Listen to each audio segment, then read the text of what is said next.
Feel about the set? No, the set is quite dope, man. Yeah, we're trying to, when we were planning this set, we wanted to create different aesthetics of different moments in hip hop, you know. Hence, we have, I'm sure if you can watch the real performance, you will see that we incorporated people who did the most in the culture before us.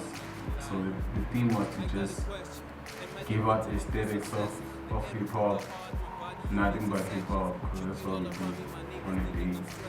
Okay, so what message do you want to send out there? Positive message, of course. I want to give people a positive message in the sense that there's a lot happening in the world, and I feel like there's someone that has to feed knowledge and feed like positive vibrations to people, you know, for them to overcome certain situations or whatever they're going through, man. So yeah, that's what I want to feel, positive energy every day, all day.